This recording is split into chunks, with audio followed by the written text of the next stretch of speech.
Today, show is brought to you by Kanan Sunglasses and also Athletic Greens, but it's athleticgreens.com/surf is our portal that supports the show, and Kanan.com is spelled Kaenon, and their promo code is KananCast15, the number 15, and you'll save 15% on your first pair.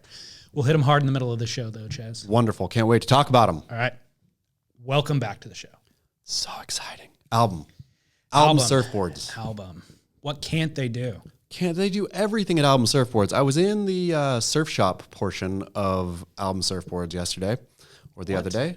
Oh, okay. Last time we were here, maybe even the time before that. Okay. Looking around, though, they curate such beautiful product. Leather jackets. Those leather jackets were something else, man. Have you seen those slides? Yes. They're called slide. I've never seen them called slides before. Is that a common term? Or that is I think they are officially called soccer slides. Oh, okay. It is what soccer players. That's why they don't have the toe thing, because you take your soccer shoes off, and boom, with your soccer socks right into your soccer slides. It is a perfect name because it clearly defines how it is different than a flip-flop or a sandal or a mandel or a mule or anything else. Have you ever loafer. Have you ever worn a mule? I've thought about it. What do you think about mules? I think they serve a purpose for at-home lounging. Mm-hmm. But there's mules that you would wear outside as well. Do you? I don't own one. Ever call a mule a clog? Are those the same thing? No, but I think they can be similar. But no, I don't think they are. You're right. They cover the same part of the foot, but a clog is bulkier. Is that the only defining thing of a clog? Do you think that it's bulkier than a mule? Might be a different material. Is a clog wood? I mean, I think probably originally I love just getting into the history of shoes. And I'm probably totally wrong about the origin of the soccer slide as well, but it makes sense though. That's where it became popular. For sure. Yeah. I can envision the Adidas. Totally. I would imagine the first clog was worn in Amsterdam the Netherlands. The wooden shoe. So maybe it's the sound that they made. Clog. Yeah, that makes sense. Clog. Well, the album slide. Yeah. It's leather. It's a hip design. Mm-hmm. Those things are cool. They're identifiable. So that's the key with all of Album's brand. Everything is identifiable as Album. When you see it, even if you don't see the logo, you can kind of identify it from a mile away. Matt Parker, I will tell you what, has an eye for design. And a generous spirit. It's everything, man. Hosting our podcast, built a room just for the podcast. Would you wish that, let's be honest here. I bet Matt Parker is a better dad than you. You should maybe give Grit to Matt Parker as a gift. Do you think Lauren would be down with it? I mean, she could still be the mom, but Matt Parker would just be the dad. Oh my gosh. First of all, it'll be his 6th kid, I believe. So he may not want, but yes, he has far more experience than I do. He's done it 5 times, and some of them I think are looking at 20 years old or so, like they're high teens. He's probably the best dad ever, let's be honest. He's got half a decade of experience. Have you seen raising children? Is his family like designed to the nines too? Are they all like... And they're handsome. They're all good looking. Do they all like wear stylish things and look of course. Stylish and stuff? Yeah, so they are a reflection of the Album brand. Absolutely. Yeah. They're the spawn of the Album brand, quite literally. Matt should change his last name to Album. Matt Album. I agree. Yeah. I thought because I think of people by their Instagram handles, and so it's Album Matt? It's Album Matt. Yeah. And so I just think that's his last name. Matt Album. He looks too young to have 5 kids. Sure does. I mean, and he told me his age, and he's a little older than me, but doesn't seem old enough to have 5 kids. Yeah, and 5. I was like, what? Started early. And he's youthful looking. Yeah. Like he's vibrant. Fit, surfing all the time. Vivacious. Creating. Why do we love Matt so much? He's really the perfect man. He really is. It's pretty impressive. Yep. Albumsurf.com. We've got a bunch of stuff for you, Chaz. It's kind of got like Christmas for you today. Oh, man. So, as listeners should know by now, if they subscribe for $5 a month, they get early access to merch. Yes. This is going out to subscribers first, and if we have leftovers, it can go out to the public. I'm so excited. Oh, that is so good. Sleeveless, too. The shirt says Valpocalypse Now in the Apocalypse Now font, the iconic. That is absolutely great. The Valpocalypse Now shirt is in stock for I love this so subscribers. much. Isn't that awesome? I mean, did a listener design? yeah, Is that listener design? same listener that designed our other stuff too. Fantastic guy. This is the amazingness of our audience is we record podcasts and then later in the week somebody sends me an email and they're like, hey dude, check out this design I did for you guys. I'm like, what? I know. Just in like for free. Just here's my donation for I want to support the show. It regularly, not only, I mean, the generosity, but also the talent that floats amongst. Totally. I think, why are you talented people listening here right now? I don't know. Go be talented. Go hang out with Matt Parker and create. Totally. Yeah. Valpocalypse Now is a fantastic, and the sleevelessness of it is perfect. It's genius. I'm excited to wear it around and look like a 9-year-old. You are welcome. And then this was waiting for us last week, and I don't know if you saw that Amazon box that was sitting there last week. I did. I didn't even look at the name. I just figured it wasn't for me. Turns out it was for us. What? Would you like to go ahead and read the little card that's in there? Oh my goodness. This is Waves and Beaches, the powerful dynamics of sea and coast. there's a little note in there for us. Chas and David, it says, I was concerned a few weeks ago when on a podcast you guys didn't know how often the moon was full. I figured this book might help. It's a old classic with some updates. Enjoy, from Max Neopren, San Francisco, California. Max, thank you so much. How generous is that? You know, this is really funny, Max. The other day I was on a sailboat. Oftentimes on a sailboat, we're out sailing, and there'll be a bunch of swell out in the water, and there won't be any waves. Like, I knew it was 2 to 3 that day. You know, I could see the wedge. It wasn't, just a little bit of whitewash. But out in the sea, it was just like it hadn't been that up and down. Some days I'm out there sailing, it's flat as a pancake, and it's like pumping surf. Sailor friend says to me, why is this? I says to him, well, I think it's ground swell, wind swell, right? And like rocked off like I do on the podcast, some nonsense that I may or may not be true, but I was thinking, ground swell, it's like moving underneath, and then that's the one that makes the big waves. Wind swell is like on top, but that doesn't make big waves. Probably nonsense. But now, thanks to Waves and Beaches, I will get to learn why it's sometimes wavy out at sea and not breaking on shore. Well, report back. I'm so excited about this. Knowledge. I know. And if that was addressed to me instead of you, to be honest, I'm never going to open that thing and read it. Like, I'm curious, but I'd rather it's a dense book. There's other dense books that I would devote my time to, but I'm glad that it was addressed to you because I expect you to get to the bottom of this. I am very, very, very excited about this. Max, I couldn't be more thankful. Very kind of him. Wonderful. Again, the generosity. Kindness of spirit. I also thought about it. I was like, do I want to know about the moon phases? I'm not a Wiccan. Like, I'm not into crystals. But I'm okay going through my life not exactly knowing how many full moons there are. It's true, but as a sailing man, that's true. Like, these are important things, I feel, for a sailing man, a man of the sea. Except you're not going on any Pacific Ocean sojourns. That's the plan, going though. Out for the day, right? The plan is Hawaii. Oh, really? Yeah, Hawaii sooner than later. Yeah, but we'll go multiple days. Mexico. All right, then. Like hundreds of miles out to sea. I agree. Learn the moon phases.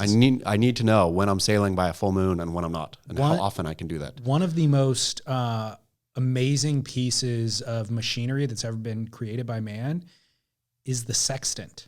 Yeah, the sextant is amazing. Have you ever used a sextant? No. Yeah. I don't understand it at all, but I remember being a kid and like going through whatever class it was, and they explained what a sextant was. And I'm like, a human being thought of that and then used it to circumnavigate the globe in a boat? Like, what? And get to places that they wanted to go. I mean, I can't even figure out the moon phases. Just discovery is one thing, right? Just pointing out to sea, and like, if you hit something, you hit something. There's a certain bravery involved in that. Sure, it's all fine and good. But identifying a place on a map and hitting it with a sextant is wild to me. Like taking off from England and saying, we are going to end up in Virginia. That's what we're doing. That's where we're going, and getting there. Yeah. With the ocean tides, with the Tides, winds, wind, swept back and forth. everything. And all you use things this tool. to get there, all the way across the sea. Unbelievable. Yep. The iPhone's pretty cool too. Yeah. But the sextant. Have we talked on this program about I think they're called, it's not wayfinders. It's I think it's Wayfinder is what it is. Have you heard of these dudes? I can't remember which islands they are. They're Pacific Island. I'll put it in the show notes, but there's an amazing New York Times article about the Wayfinders. They're dudes who, I think there's like one left who actually has the skill and is trying to teach it to the next generation because he's the last one. They can navigate between islands, feeling the ripples on the water because they know then how far they are, where they are based on the refraction out at sea. They can feel the refraction of waves bouncing off land. What? Wayfinding. Yeah. And so there's some indigenous tribe from a Pacific island who has that skill. Yeah, it was all through. Was it the Marshall? I think they were the Marshall Islanders. The Marshall Islanders. That's how they would get, because the Marshall Islands I think are the most spread out of islands, and they would get island to island in their island chain by feeling refraction. So is it unique to? They can only identify their own islands, or could you put them somewhere else and they can tell? So a bunch of them became like big cargo ship drivers, and they obviously can't feel the you need a long refraction. arm. Yeah, refraction. I mean, they don't feel it with their hand; they feel it in the vessel itself. Oh, that's even crazier. Yeah, they feel it in their boats. They can feel like this little tiny shake means that this island is this far away. That's unbelievable. And yeah, it's a wild story. Wayfinding. I am very impressed by human beings. Yep. That's without even a sextant. Well, we got another gift for you. My goodness. Today is How crazy Christmas. is this?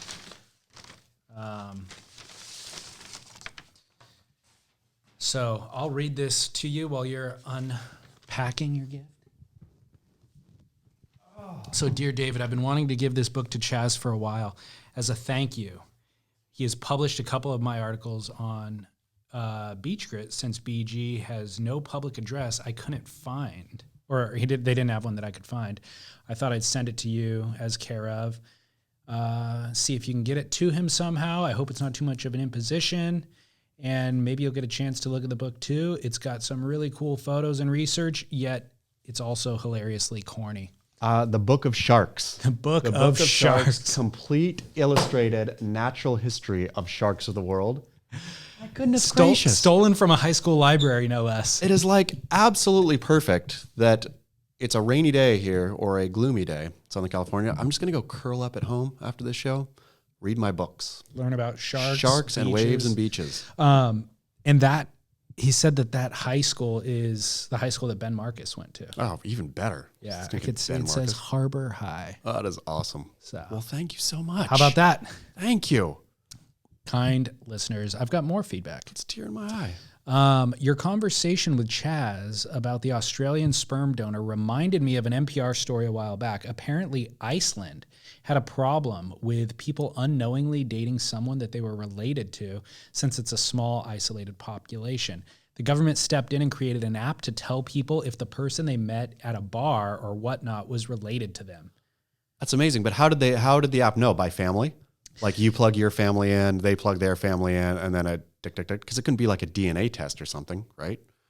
No, it couldn't be a DNA test unless you submitted your DNA to it. But yeah, so you put your mother and father in, they put their mother and father in. It runs the algorithm, and bing, you guys are cousins. They have a database of the birth histories of everybody. Yeah. Well, I mean, yeah, I'm sure. What's the population of Iceland? Can't be more than. No clue. Is it 1 million? No clue. But he did submit the link to the NPR article so we can get to the bottom of all of that. Great. But I just thought that was funny. Yeah, I like it. I mean, definitely Australia or wherever that town was in Australia is going to need that app. Totally. I mean, if it's an app, then that means it exists. Maybe it's in Icelandic and needs to be translated, but that's true. It's easy. Their population is 356,000. Small. Yeah, a third of a million. It's basically San Clemente and Encinitas. That's crazy. Oh, it's bigger than that. How big is San Clemente? I don't know, but you're bound to date your cousin. For sure. If it's that 300,000? Yeah, totally. If you're out dating. What's the distance of family member that is appropriate to date? Cousin is not appropriate. Cousin is inappropriate. I think third cousin, I'll say, is appropriate. Okay. Some people probably argue second. I'm going to be extra judicious and argue third. Depends where you live. If you're in Iceland, I don't think you can be that picky. No, second. I think seconds in Iceland, probably everyone is second cousin. Probably every Icelandic person is second cousin to every other Icelandic person. And what's the medical risk?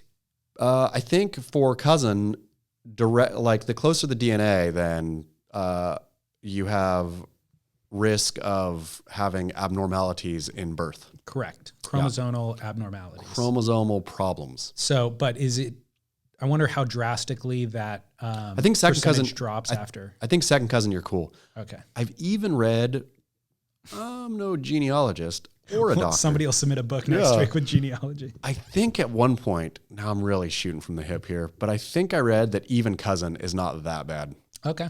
Chromosome, like the chromosomal damage possible. I'm still against it. Yeah, it's ethically, gross, uncool. Yeah. And I'm just going to say it is bad.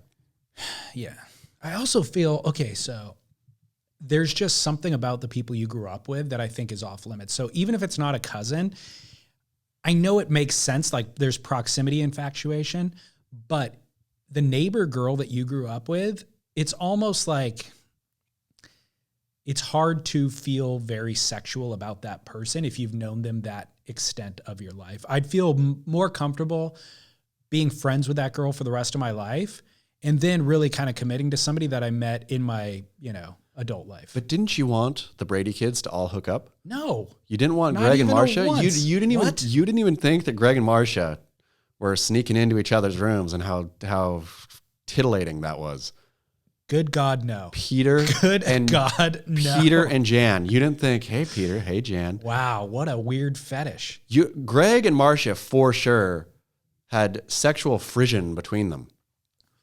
I didn't watch the show that closely. I think I was a little too young. Tension. But do you think they hooked up behind the snes? I mean, they're actors working on a... I think there was some behind-the-scenes Brady Bunch book that came out, and I believe that there was some romance, but I can't remember between whom and to what extent, if it was just like a little peck on the cheek or if they were really like a couple. Yeah.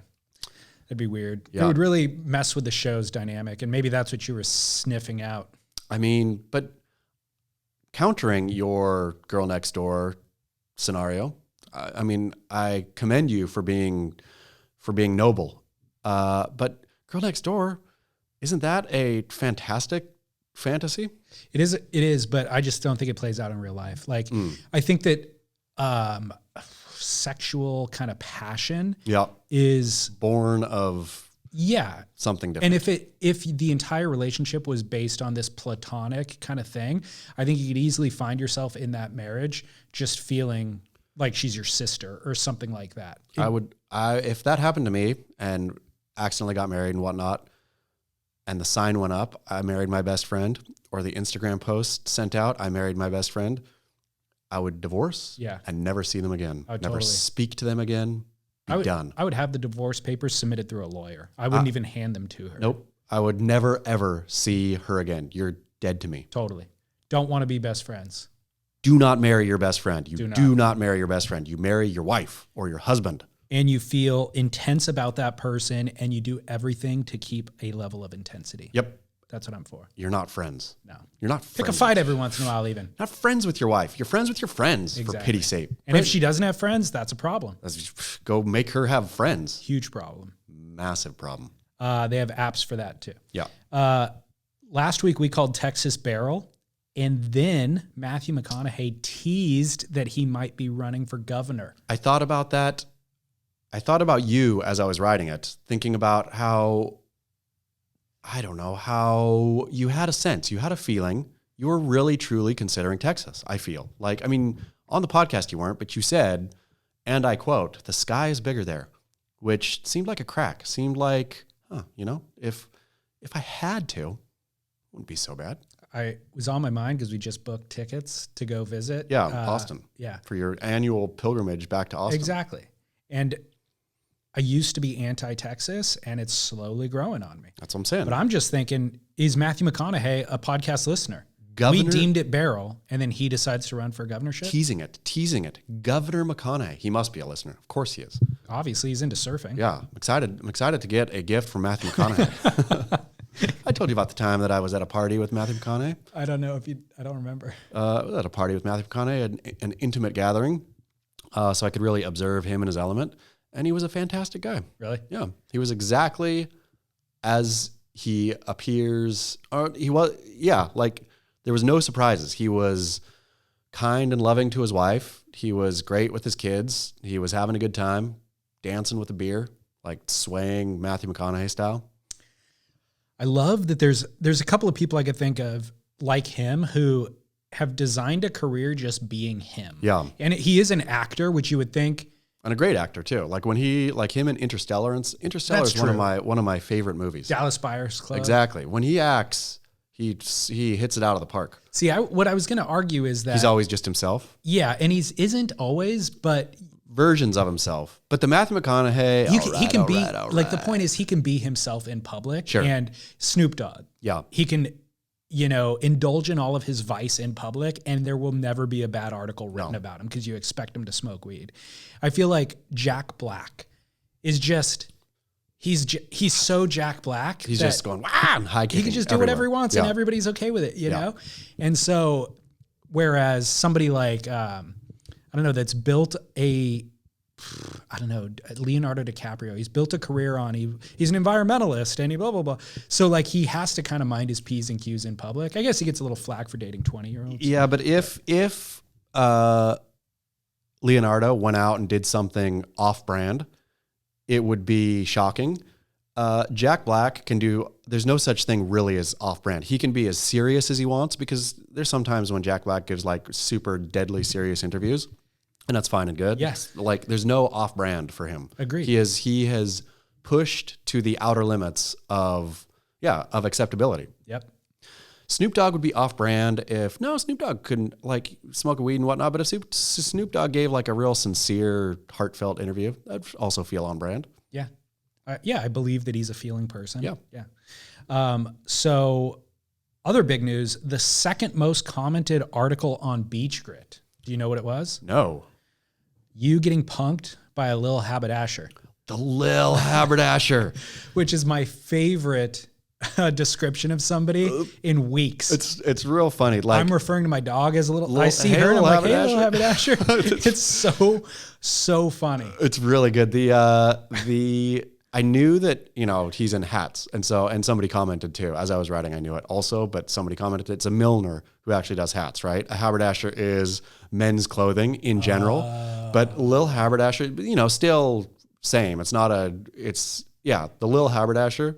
Cause I'm sure this dude also sold necklaces and rings probably. If not, he's going to be in the future. So you identified it early. Yeah. Lil Haberdasher. So what happened? Oh man. I mean, that's just the dang thing. At this, it was just too, I wouldn't have written about it. I didn't want to write about it, but it was just too good. Happened to go have a great friend who she's like best-selling self-help author, just released her new book, was going with the wife to her party or book reading or whatever it was, and was like packed, like tons of people. I was like, wow, I've never seen a book reading like this. At a bookstore? No, it was in Oceanside at the Grant Ellis's place. Have you seen that place? Like a photo gallery? It's like a coffee shop, kind of gallery, and then outdoor space. Grant Ellis owns it?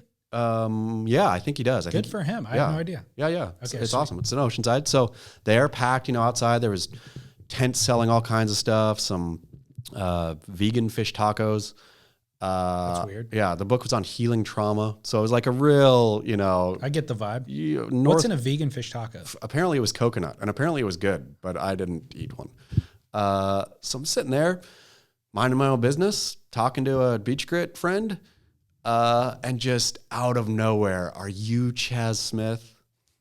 When you hear that, do you think you're going to turn around to applause and adulation? Never. Or a punch in the face? Never. A punch in the face always. But this is the book was about healing trauma. Oh, right? Okay. Right. And about healing trauma and finding your own power. Like, it is a self-help book about healing trauma, finding your own power. So I'm not expecting anything here, right? Usually, yeah, but it's, yeah. Are you Chas Smith? Never good. So anyway, and then just, no. yeah, I was just say, yeah, fuck you. She, was standing there. She had a black mask on and then took her mask down to yell, fuck you. And I don't know if she wanted me to see her face. I had no idea who she was, even with the mask down. I'm like, yeah, you harassed my husband and me. You sent your trolls to harass us. Fuck you. And then at that point, I just bent over laughing with the realization you are Ashton Goggins' girlfriend, which I guess now is apparently his wife. So congratulations to the couple, to the Gogginses.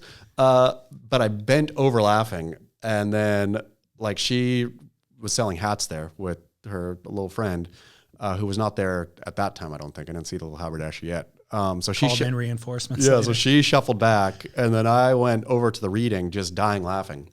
Did you say, "Are you Ashton?" Did you confirm or like? Yeah, no, I bent over laughing and said, "Oh, you're Ashton's girlfriend." Just kept.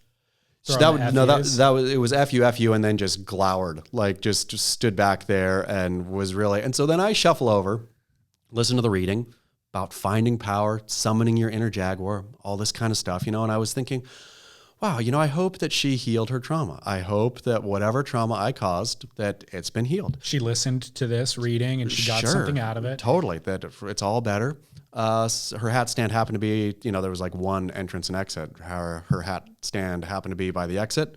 So, had to walk it back out. And at this point, there was a Lil Haberdasher there, a small hipster man, also wearing a wide-brimmed hat, sunglasses, very chic, very North County chic.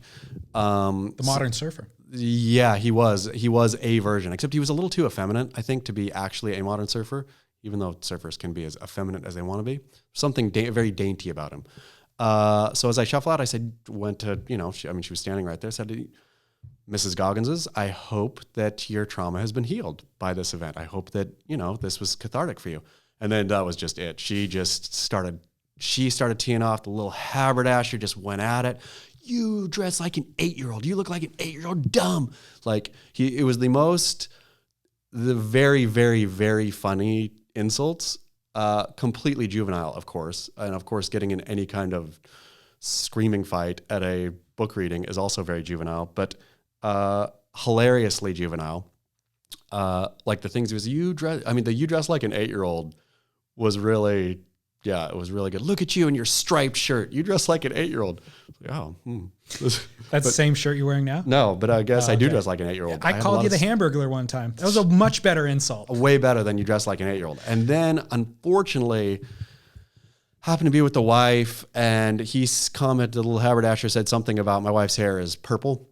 He said something about her dumb purple hair or something, and then it was on. Like, she just tore them both, and it just lit into them both. From the article, I didn't understand what her response was to them. I mean, it was just a salty barrage.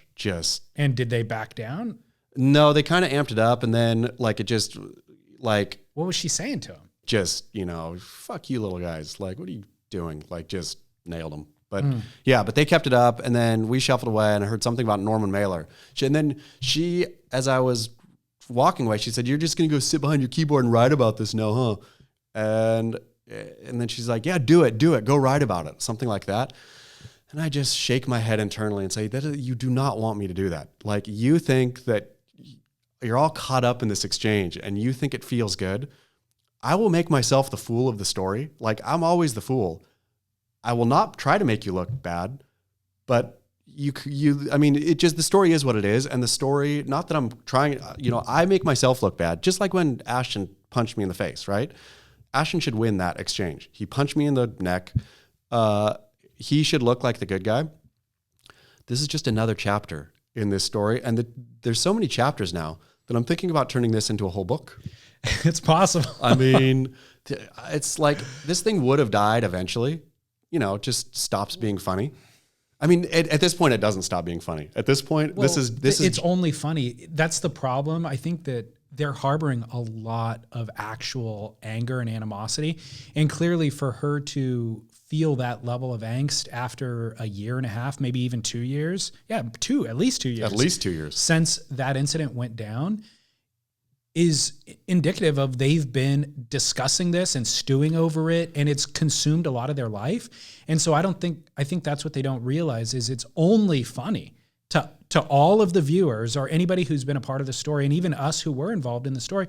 The night that Ashton hit you, we discussed it probably for hours with Matt Warshaw, who was at the Florida Surf Film Festival, but it was all funny. It was really funny. It was all funny. Like typing out different edits to the article, like when do we actually publish this thing? And what's the funniest angle to take here? And like, it's only ever funny. It's funny. It's hilarious. And it gets funnier. Now, I mean, and this is every time something happens now, it just gets funnier. The bummer is for her, like I know that I'm sure for the years, whatever, she was sitting and thinking what insults, she was going to get me, right? Yeah. If I ever see him, this is what I'm going to say. And now she's just going to live, I would imagine. Unfortunately, I feel bad. I really wish that I could heal her trauma. But she's just going to live with, I should have said this, for like it's going to run over in her mind. But now it's just going to also be a chapter to this very funny to me story. Are you waiting for a call, or do you have to call? No, I gotta, give me. You want to do it right now? 5 minutes, yeah. Go for it. It really, truly was the funniest thing. We'll get back to it. Okay. We'll come back to it. Did you get rich? Oh, man, yeah. Getting rich, selling out my family. It's sweet. All right, we're back. So exciting. All right, couple more thoughts on the Haberdasher. Yeah. Lil Haberdasher, it's really too good. Just to finish the thought that I had of, never mind. Okay. Thought went away. Go for it. Well, my thought was they're carrying around a lot of angst. Yeah. And everybody else is just kind of like taking it very lightly. I remember feeling that way in high school, like, and maybe more in like junior high, but in high school, like, feeling a certain level of angst towards somebody for whatever reason it was that I thought did me wrong. And not being able to let it go. And thinking about it, like overnight or multiple weeks or whatever, just like, if I get the opportunity, these are the words I'm going to say. This is how I'm going to say it.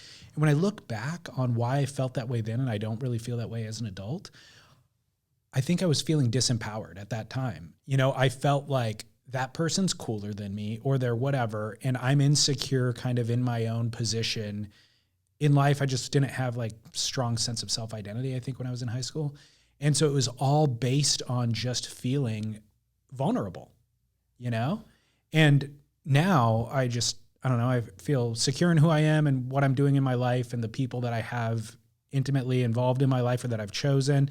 And I don't know, you can't penetrate that from the outside, and so I don't really give a crap. And I just wish that clearly they don't think it's funny, right? But it's really funny. Everything that has happened has been very funny, right? Objectively funny. I never make myself the cool guy in the story. Yeah. I'm not making fun of them per se, right? Right. I've made fun of Ashton, but it's not like me. I think somebody said you bully them.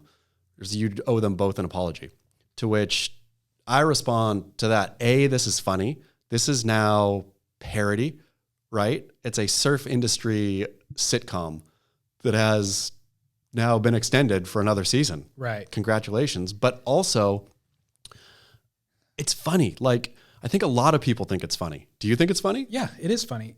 And the turn of events is funny. And the fact that... Well, it's funny because it's just nonsense. We're just talking about surfing. All of this is just about surfing.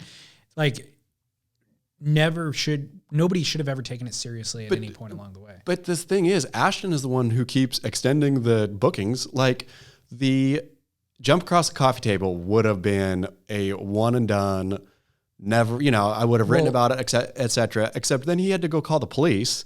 So then calling the police extended it. The trade show slap extends it again. And now the dress down from Lil Haberdasher and Ashton's girlfriend wife at a book celebrating the healing of trauma and finding empowerment. It's so absurd that I have to write it. It's got to be written about. People want to clear the fact that it was the second most commented story on Beach Grit this week is an indicator people like the storyline. Here's what I ultimately was thinking about was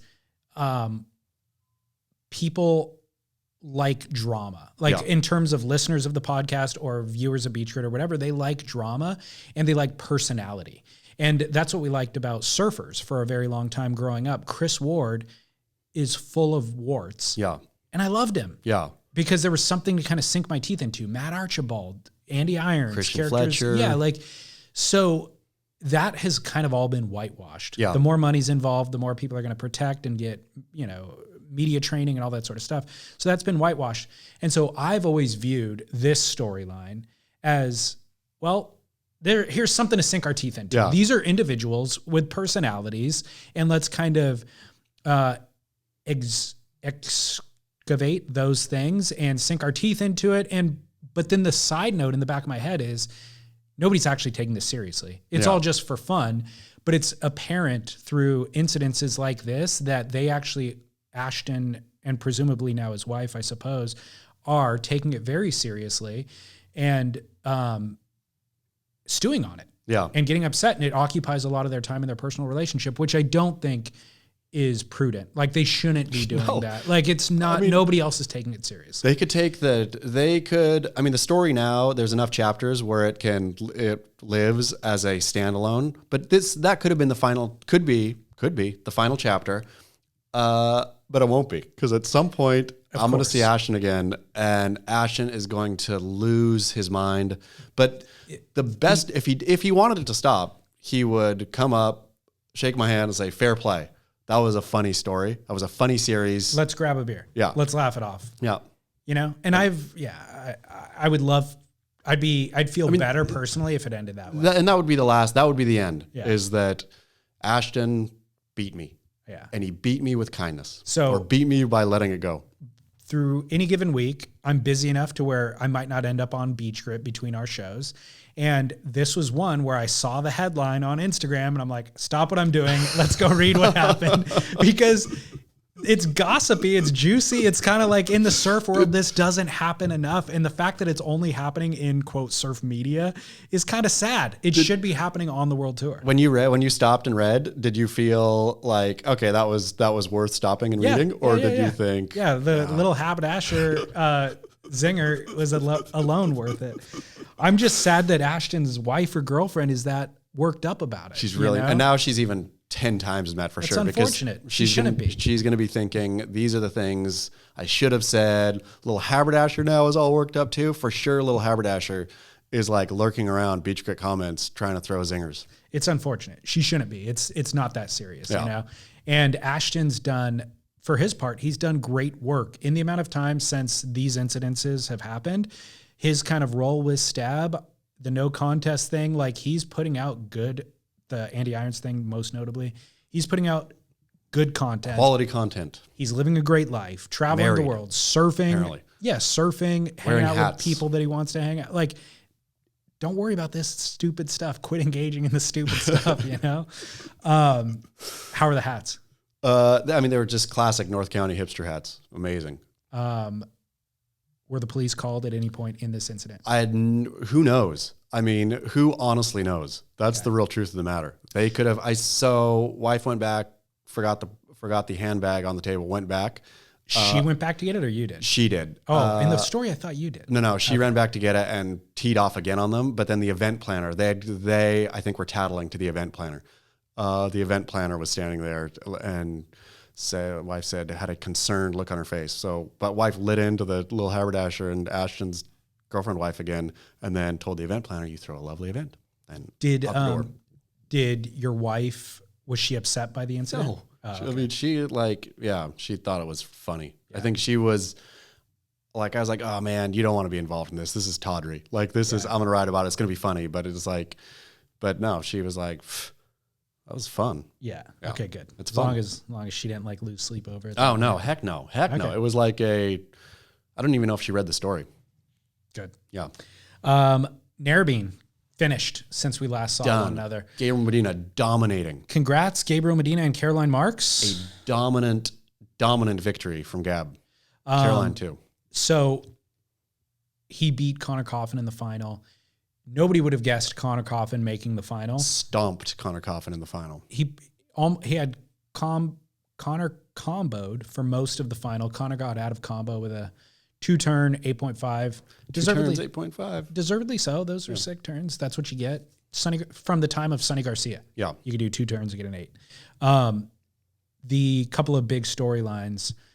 Gabriel Medina's incomplete air. Yep. Got a 1 point something for when it could have potentially been a 9 point something. You mean Italo Ferreira's? What did I say? You said Gabriel Medina's. Yes. Italo's. Yeah. Correct. Controversy. So how did you come out on that? How many times did you watch the clip? A bunch. Yep. In real time, I had the volume down and I saw what happened. And it's funny.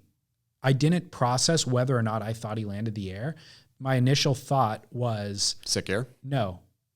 The judges are not going to deem that complete. Oh, it wasn't a matter of whether I thought. It was more... They're not going to. Yeah. Because the precedent had been set for years now of you have to actually ride out of the wave. And that's where I feel like we get into trouble often with the judging, is that it's not really analyzing the nuance of what happens in the moment. In the moment, yeah. It's analyzing what the rule book says, which is a real problematic thing for surfing because none of it is objective. Yeah. But through trying to legitimize the sport, we've tried to create objective rules for judging, but it's a fool's errand, right? So you have that incident there where he clearly was in control of the maneuver and that part of it was complete. And he stomped the maneuver at the end. And even the portion of the wave that he's on, he really came out of the maneuver and stomping it with the amount of movement or trajectory or inertia or whatever to continue going. There was kind of a sidewash part of the wave. So that was done and complete. And this sidewash thing then foils him from continuing. But there was no more scoring potential on the wave anyways. No. So you could just deem it complete right there. And then whatever happens from that point doesn't really matter. So that would mean that this was worth a 9 point something, right? But because that precedent of not riding out, they deemed it a 1 point whatever. All five judges in agreement. Correct. But as a result, he loses that heat. He had really a pointy, a 1 and 2 battle between him and Gabriel Medina. So this has implications for the world title, ultimately. The real bummer is, again, like everything it seems the World Surf League touches turns to trash. What they effectively did was not only, if that move right there, like all sports, right? If it's on the line, if it's questionable, the value the judgment should go, and typically does go in real good sports, to the superstar, to right? the runner. Like that's it, precisely. Tie goes to the runner. Baseball, general rule, that's great. But if there's for example, a slugger, let's say there's Fernando Tatis, great baseball player, up to bat, right? If the ball is, or let's pick a pitcher. If there's some all-star pitcher, the umpire is going to give a little more fudge room to an all-star. Same with a basketball player. Give a little more fudge room. I don't know how Italo, if there was any question there, the call should have gone Italo's way because we don't want to see a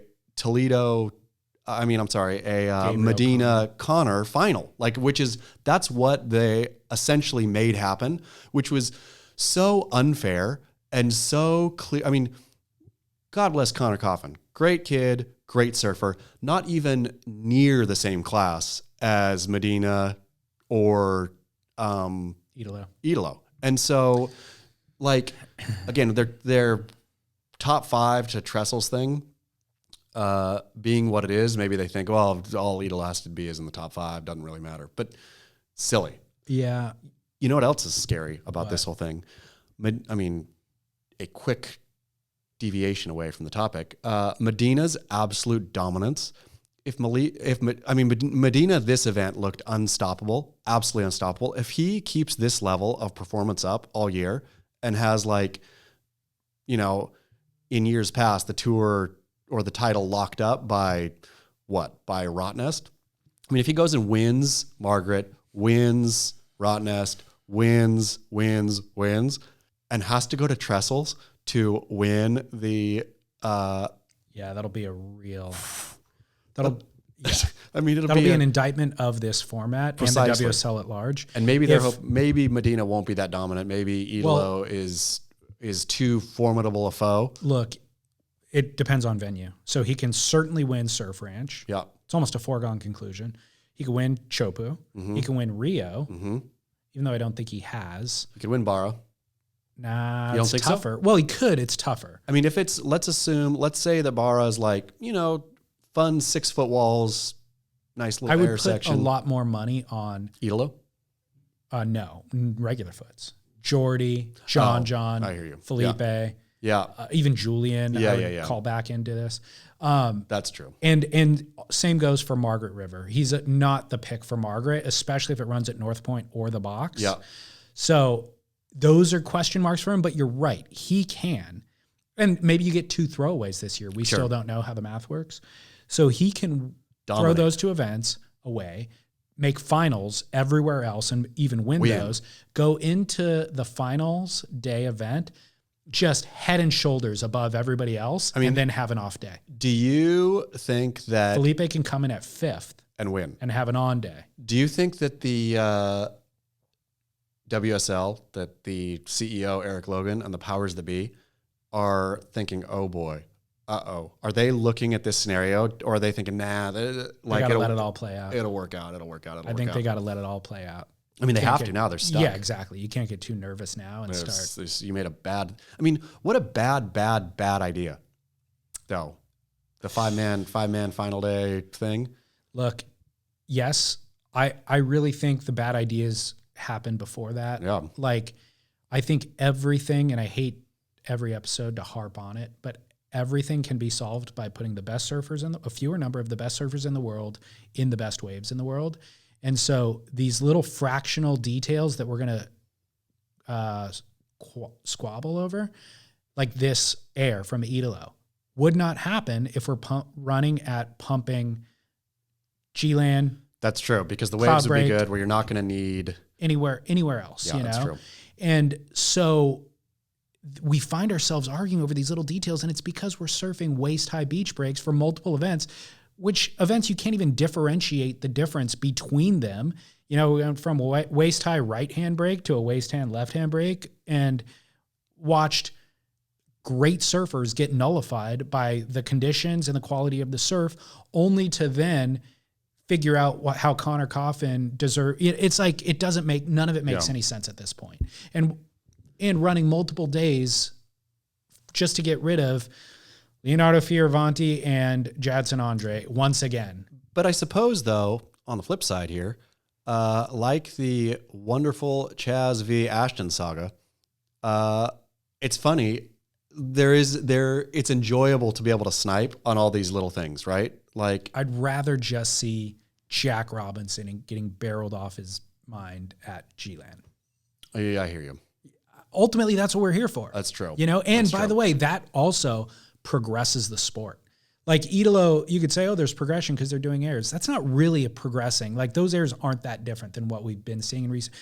Put them in freight train barrels and see who's making late drops and getting, that's what we want. Pumping P-Pass. Imagine like those guys out, like the best in the world out at pumping P-Pass or at, what's that just freight train right barrel, Indonesia.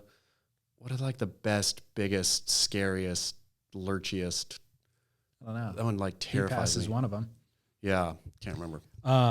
So major chink in John John's armor still in Morgan Siblick. I think this creates differentiation between Gabriel and Idolo and what they're doing and what John John's doing. And again, if the waves are pumping, John John's right there with them.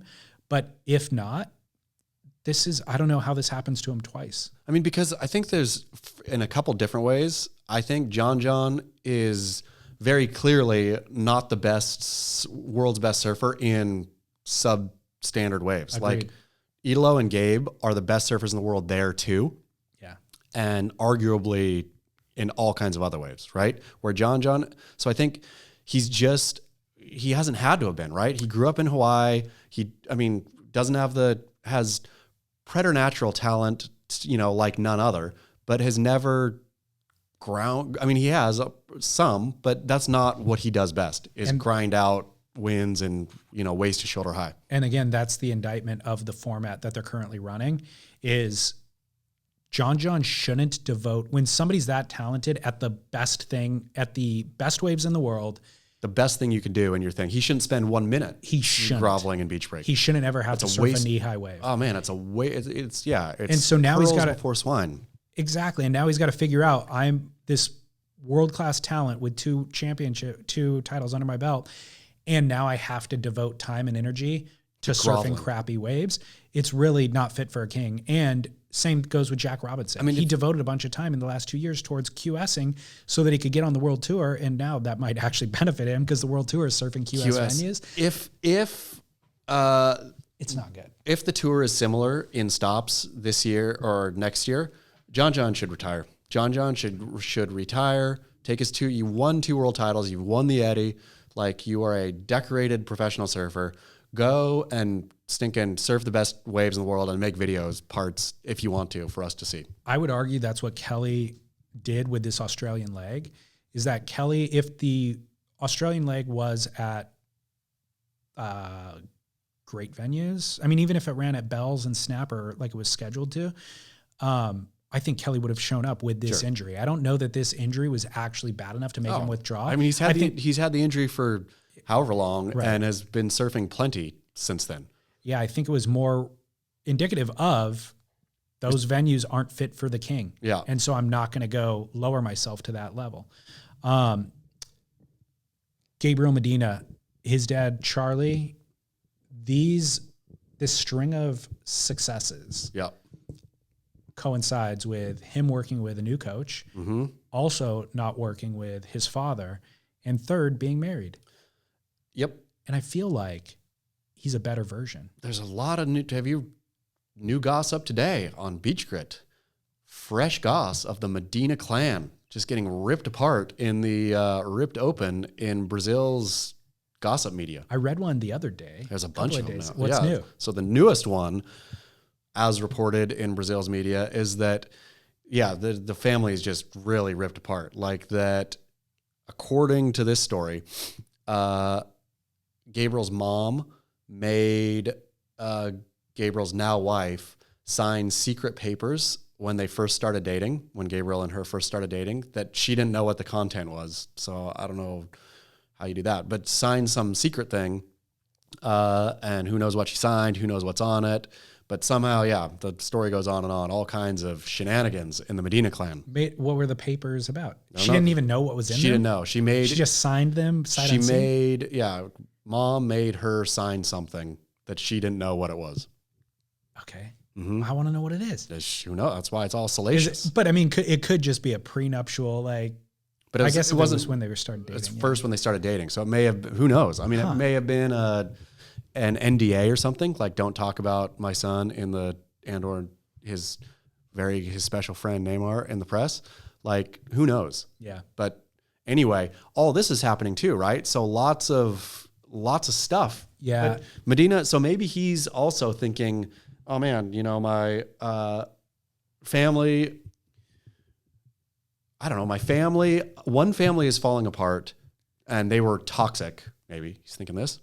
I'm building a new family with my wife, just like Justin Bieber and Haley Baldwin, making a wonderful little unit that provides me happiness. I don't have to deal with my family anymore, providing me unhappiness. I have a new surf coach who is telling me, go surf to be happy, right? That was King's advice, was just catch more waves. And Gabriel looked happy at his post-heat interviews. We always wanted Gabe to be angry and mad. We wanted him to be the Dark Knight. Gabe just wanted to be happy, man. That was the exact direction I was taking this, is I actually like Gabriel. I never disliked him, but I did want a foe. As a villain, he fit the bill, but we forced him into that role. I don't think he was ever that. No. And so it feels like now this is a more authentic version of himself. He's a he's a bit more expressive and talkative in his post-heat interviews. He's great. He feels more sincere. He looks like he's having fun or enjoying himself. Totally complimentary to his competitors. Yep.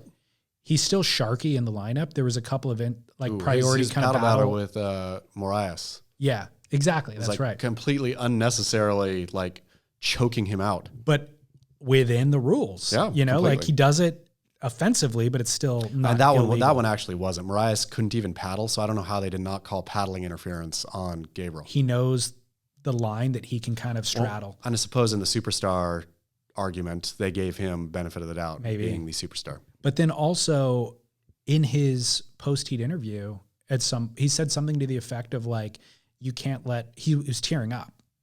And after the event went on stage, and he was saying that you can't let people take your happiness from you. Yeah. Is ultimately what he was saying. Wonderful. And so, yeah, it really feels like he's coming into his own. How rude of us for wanting a villain, needing a villain, and choosing Gabriel Medina as that villain. Dude, I think Charlie was the villain all along. You look at it. Google his dad, any photo that you see, Angry he's look got on a his face. scowl on his face. And our thought was always Gabriel is this tenacious shark in the water, and he's, doesn't have any emotion or any, he's going to throat stomp all of his opponents. Looking back, it's like, actually, that's Charlie's ire that is living through Gabriel. We're going to have to watch and see what Gabriel Medina's sister does now. If she becomes, maybe she's the villain. Charlie is the villain of surfing, though. I like that. That's got a ring to it. Yeah, it does. Surfing's biggest villain. Charlie the villain. It works across surf media, He's too. Charlie in the Villain Factory. He's pumping out villains. Yeah. Love it. That's what it is. Love it. Love Charlie then. Thanks, Charlie. Yeah. So now Gabriel doesn't have that cross to bear. And I was talking previously about surfers needing to reinvent themselves, certainly after like world title number 2. Sure. Because you can't just see the same thing over and over. And this is that reinvention. This is the happy version. And I think it bodes well. So it actually relates to my thought on Tyler Wright, where I was like, she's carrying the weight of all this social justice stuff that might just be projected onto her by the WSL. Or maybe she felt it wholeheartedly when she made these statements, but now she's become the flag bearer for these things. And that's just a lot of pressure to put on somebody, and for that person to have to now never step out of sync with any of that messaging. It's now theirs to own. Sure. And Gabriel, I feel like, was doing that for Charlie in a lot of ways. And by the way, as a result, I mentioned early in the season, I'm like, Tyler, I don't see her winning a title this season because that's just too much emotional pressure to carry, and you can't carry the burden for very long. Do you think that? And she's losing, by the way. These last 2 events, she got at least a 9th. It might have been lower. Yeah, she is down. She is down at the bottom, right? She's not even in the conversation for not even a title. She's not even in the conversation for good surfing this year so far. There's been some great women's storylines. She's not even in the top 5 of interesting women's storylines. Nope. Do you think that last year, or whenever it was, 2019, when Gabriel lost to Idolo, he's out there in the lineup, Charlie in his ear, Sharky Snakey, whatever, being angry, watching Idolo just smile on his face, having the time of his life, watching happiness beat anger. Do you think he said, that works. I'm gonna try some of that on. Yes. If I really want to win. Yes. I'm gonna get happy. Yes. Come on, happy. He saw Idolo's kind of effervescence. His stokedness. Yeah. Yeah, I think so. Yeah. I think it planted a seed of love in Gabriel's heart. What if Gabriel is that competitive where he thought, I'm not a happy person. I'm a rage-filled, angry person, but I'm going to train to be happy. I'm going to train my happiness in order to win. I don't care about being happy. All I care about is winning. Feigning happiness. I'll fake it till I make it with happiness. Who cares? I'm only going to be happy to win. Not, I want to win so I can be happy. That's possible. Inverted them. That is very possible. I am going to be happy so I can win. That's for him to dissect whether or not that's true. I can't see if he wins. Well enough. We'll see if he wins. He's on a streak. He's certainly on a streak. Hot. Should we go to commercial? Let's hit some commercials. All right. Hey, Chaz, we've got 2 sponsors today. I love them both. I'll be honest.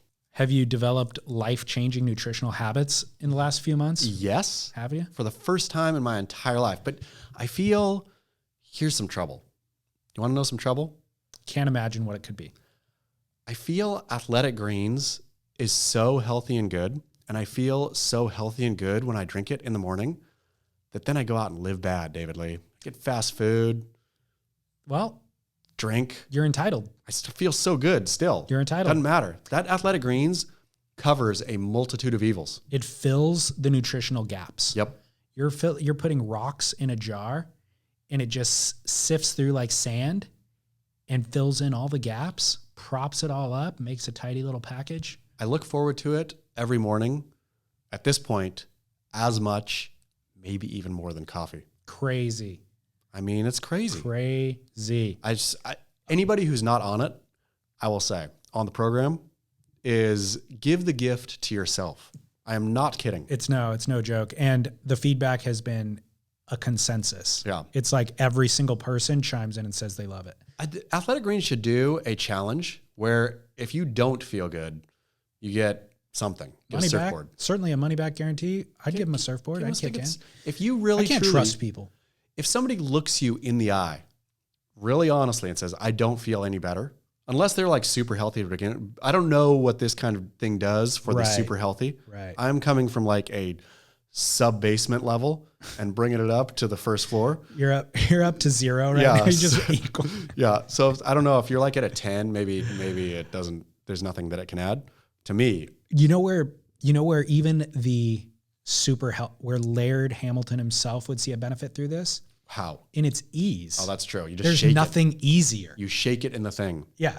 I mean, it's truly, do you have water? Because that's the only other ingredient you need, and you just mix it and you cover all the gaps. Do you drip your vitamin D drops that come free into your mixture? I do. Yeah, me too. Yeah. Yeah. And by the way, they do come free. If you sign up through our portal, athleticgreens.com/surf, you get a full year of vitamin D and a few travel packs too, which are helpful. The one thing that I have an issue with Athletic Greens is how fine the powder is. Because if you spill that, it creates a dust cloud that you end up inhaling and ingesting through your nostrils. You know what? I feel bad when I spill a little bit of it. I just mourn it. I think I'm going to feel that much worse today. 5% not as good. I'm going to 2% worse. Lauren tried to mix it while driving and spilled it on her lap. And I was like, you know what? Let the dog lick that up. I think Sophie needs some Athletic Greens in her life. We've talked about it before, that they should make a pet program. They really should. Yeah, I think so too. Delicious. Listeners, get on board. 75 vitamins, minerals, whole food sourced ingredients, multivitamin, multi-mineral, probiotic, superfood greens blend, and more. Athleticgreens.com/surf. Sign up for a monthly thing so it just always shows up at your house. You never have to worry about it. Set it and forget it. Better than Red Bull. You know, Kanan Sunglasses, Chaz, is also with us today, and they have Japanese optics in Italian frames. 2 of my favorite countries on earth. It is a design-wise. What I was going to say, what do you love about each of them?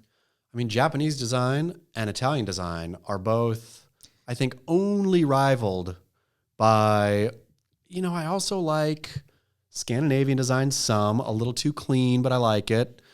German design, of course, is great, but French design, but Japanese and Italian. All different reasons, yeah. But Japanese and Italian, way, way, way at the top to combine them in a sunglass. I feel like, with Scandinavian, if you want to talk architecture or furniture, yes, certainly. If you want to talk German car engineering, sure. But high quality or like high tech design functionality, go Japan. Mm-hmm. Classic aesthetic, you go Italy. You mash those together, you get a lens and a frame. It's absolutely perfect. It's hard to argue with. It's impossible. Yeah. So Kanan Sunglasses, Kanan.com, KAENON, promo code KananCast15. Outdoors kind of designed sunglasses, so fully functional for whatever you're doing in life, kayaking, running, hiking, mountain biking, and they are strong, scratch resistant. Do listeners get a discount? They get 15% off their first pair at Kanan.com, promo code KananCast15. 15. Great. All right, Chaz, we're back. Oh man, what a show. Have you been watching Nathan For You like I prescribed? I did. How good is Nathan For So You? funny. The Starbucks episode or fake Starbucks is really genius. Dumb Starbucks. Oh, dumb Starbucks. Sorry. Yeah. Did you get the Instagram clip I sent to you with him trying to perform the magic trick where he gets out of the locks? Yes. Before the robot rips off his clothing and he becomes a sex offender because the studio is all children? Yes. So funny. Unbelievable. Is he still on the air? No. Why did he? What does he do now? He's like a producer on a bunch of other comedy shows. Okay. Like I'll see his name pop up. I'll watch something that's hilarious. And then his name comes up in the credits as a producer.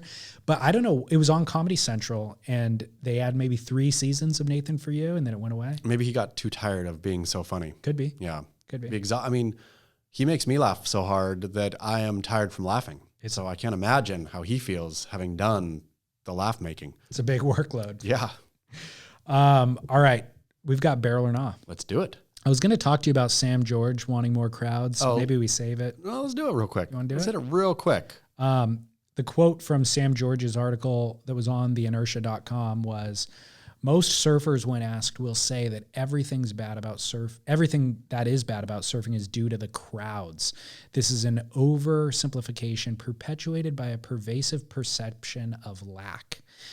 The case can be made that, in fact, everything bad about surfing is due to the systemic assholiness associated with localism that has spread worldwide over the past 6 decades. Didn't read the article. That's a dumbass quote right there. I mean, love me some Sam George. Don't get me wrong. I am not a Sam George hater, but that is just plain stupid. Like, it is only about crowds. It is not about assholiness, whatever that is. It's not about locals. It's about, I don't know, perception of lack.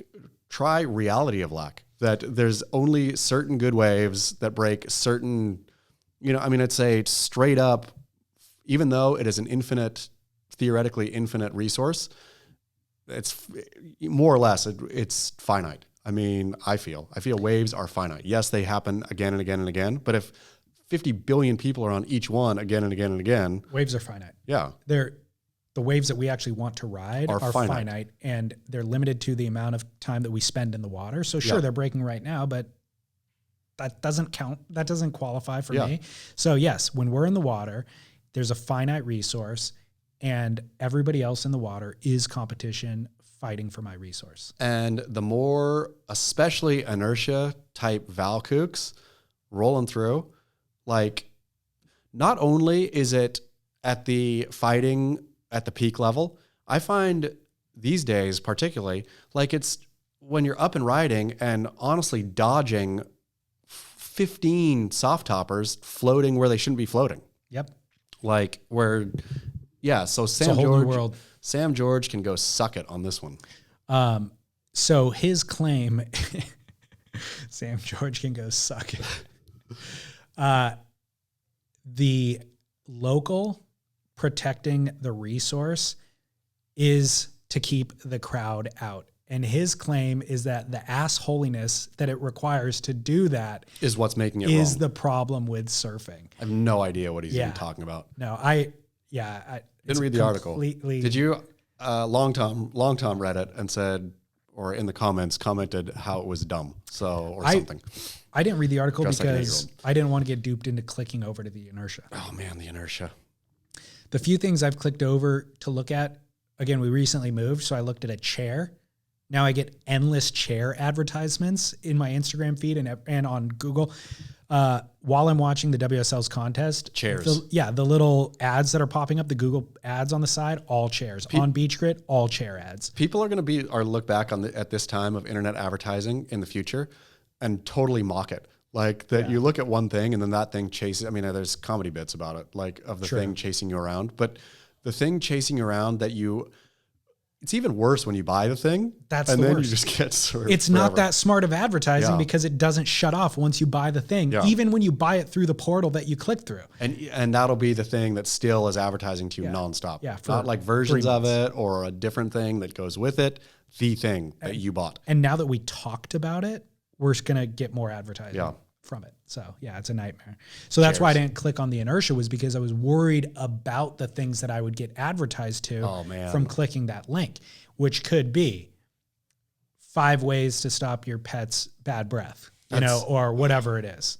The 5 vegan alternatives for fish tacos. The inertias, like 5 things, et cetera, like their headlines are so like humorously 6 years ago. Yeah. That it's like they should try maybe to do a refresh. Well, now we are going to refresh. get fed those ads because we've talked about the inertia enough. I know. Bummer. All right, barrel or not? Going on a hunger strike. Oh man, I'm gonna say barrel. Navalny in Russia there. Yep. But it's a tough one. Like, he was already poisoned. Can't imagine he was in the best health to begin with. Like, at what point, I'm sure a listener will know, at what point does self-starvation stop being a pain? Like, you must stop thinking about food right at some point, and then I guess it's great.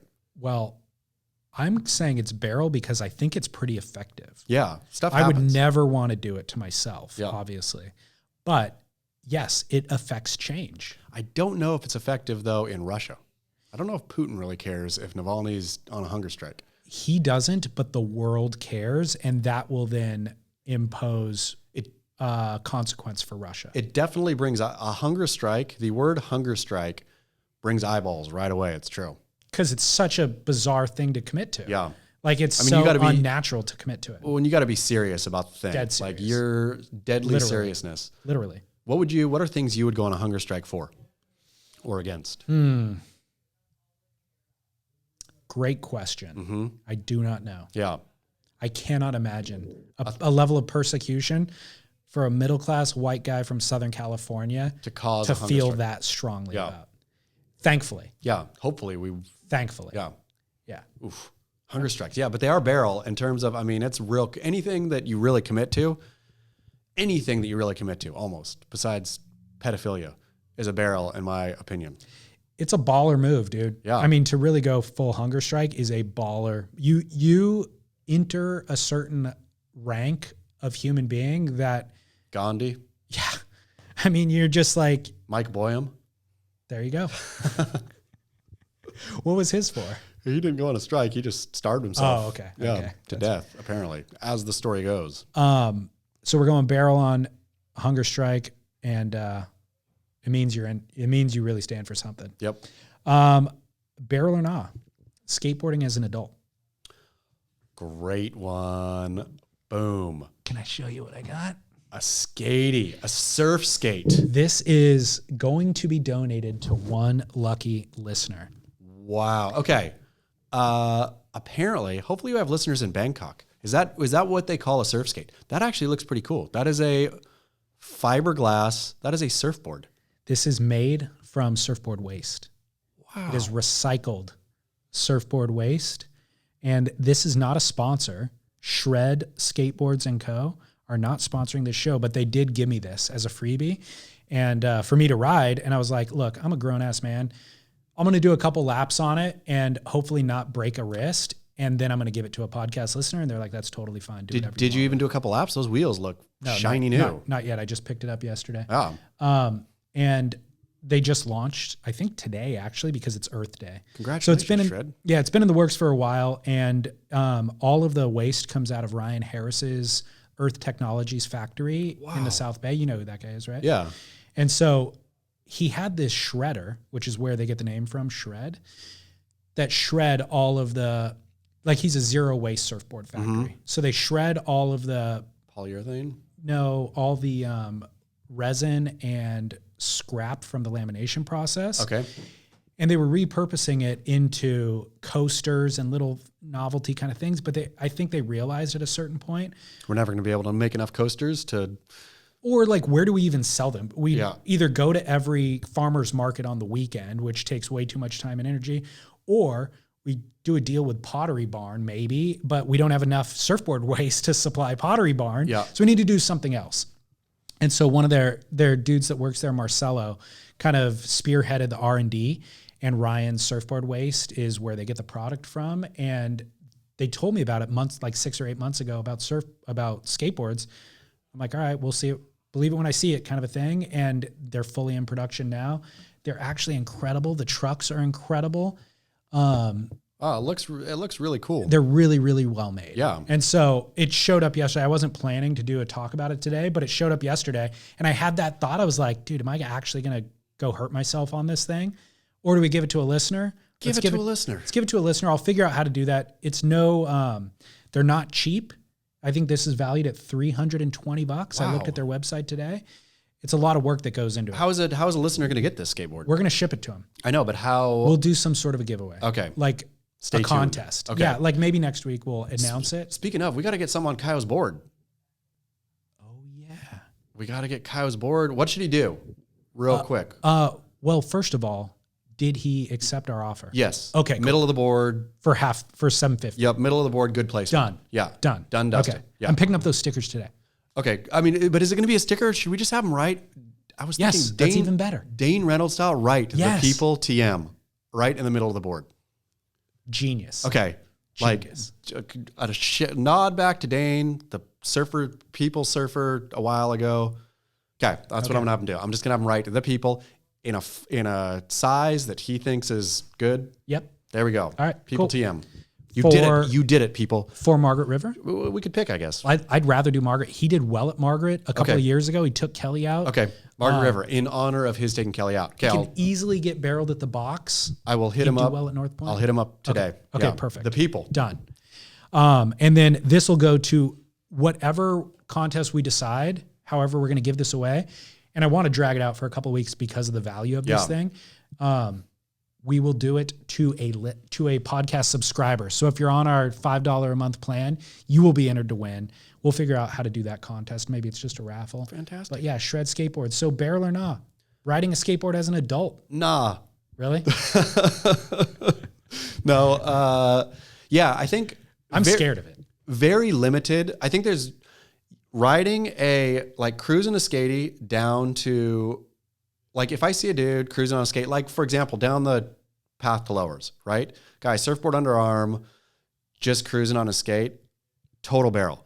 Guy, like ear pods in, really grinding it on the bike path, no barrel. Like I think you're, as an adult male, you have to very casually skate. It has to look effortless and casual. It can't look... What if you're good enough to hit the skate park? The pool?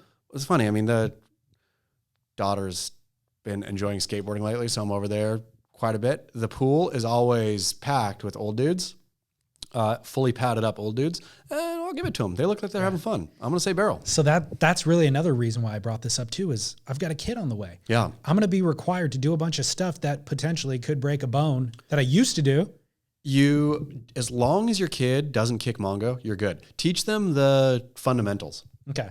Like that's it. You don't have to do it as the dad.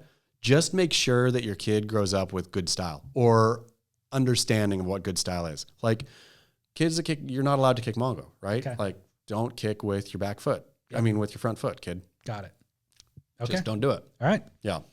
Well, I'm going to do a few laps on this just to get primed for that kid. Are you hoping for a goofy or a regular? I'm regular, so I suppose regular. But look, if the kid goes goofy, I'm not going to freak out. You're not going to force a change? Hell no. Okay. No. I'm cool with it. So barrel Got bigger fish to fry. Barrel on male skateboarding. I mean, not male. Adult skateboarding. skateboarding. All right, cool. Very sexist today. I think, yeah, if you go to that skate park, if you're a dad who used to shred, like when I see Chris Cote skating with his kids, I'm like, dude, he shreds. And he looks good doing it. Good for him. Yeah. Like, keep it up. Looks good Don't forget how to do that. Just keep doing it. Yeah. So you exercise the muscle. It's but true. For me, it's like I'd have to go and like learn it at this age. I'm going to break a bone. What if you went and took skateboard lessons? Do those even exist? Yeah, heck yeah. There's all kind of lessons at the park. All right. No, I will not do that. That is not barrel. But I was psyched to get this, just to get it. I'm like, wow, this thing's so nice. Yeah. And they put this grit in the actual resin. So it's like permanent grip tape. All right. Barrel or nah? Bringing a beverage into a bathroom. Oh, no barrel. No barrel at all. That's disgusting, in fact. Like, go put your beverage, if you're at somebody's home, usually there's counter space or whatever, go put it outside, go put it anywhere. Don't take it in the bathroom. What are you doing? Why are you doing that? People do it. Restaurants often or bars will have a table specifically for your beverage outside. You can get roofied. Get roofied. It's worth it. It's way better to get roofied than to drink urine. Fecal matter. It's floating. If it's floating through the air. It's there. If you could smell it, it's in the air. It's there in the bathroom. So in greater quantities. I had this bottle of water. Yep. I walked over to the bathroom that you could probably see behind me in the camera to refill my water because the water station's right there. And I had to pee. And I looked around and I set this down before I went in, did not bring it with me, but I was at Costco earlier in the week and I walked into the restroom and there was somebody who set their soda cup from Costco. Yeah, from the little pizza window or whatever. They took it into the bathroom, set it in the bathroom, and then presumably they were in one of the stalls. And I thought to myself, they had nowhere else to put this. Like they probably didn't want to do this, but at Costco, there was no little table outside the bathroom. And even if there was, maybe some janitor would come by and clean it up. So they took it into the bathroom. I would just throw it away and get a new one maybe on my way out. Or you just... I would never bring it in. No, you throw it away and that's how much you got to drink that day. Or That's that, it. like that, I'm sorry, something else got in the way of my enjoying a cold beverage, but things happen. That is absolutely contaminated. Yeah. After Disgusting. you've taken it in. Crazy. Disgusting. Crazy that people Don't do it, this. people. Yeah. Yeah. PSA. Never, I don't care if it's your home restroom. Never take a beverage into a restroom. Why would you do that? People do it, dude. PSA right here. Public service announcement. People are disgusting human beings. That's gross. I know it is gross. All right, Chaz. Margaret River doesn't start until May 2nd. Great. It'll give time for Kaio to work on his penmanship. Okay. So I think it needs to, so it's just going to say the people. I was thinking the people, with the trademark, of course, the people are trademarked. If you can think of, we could throw it out. Let's throw it out once more. Since it is May 2nd, again, this is it. So What is right now, the exact phraseology that we want? what should we put? What should Kaio write on his board? It should be for the people. Yeah. Maybe just for the people. For the people. For the people, I'm okay with. There we go. Okay. Great. For the, and then small. It's for the and small, and then maybe the people. Great. We should have, he's going to draw it himself. So I'm just going to send him a drawn example like that. For small, for the, I'll send it to you to get sign off first. Okay. Send it to him and just say, Kaio, draw it as big or small as your heart feels it needs to be.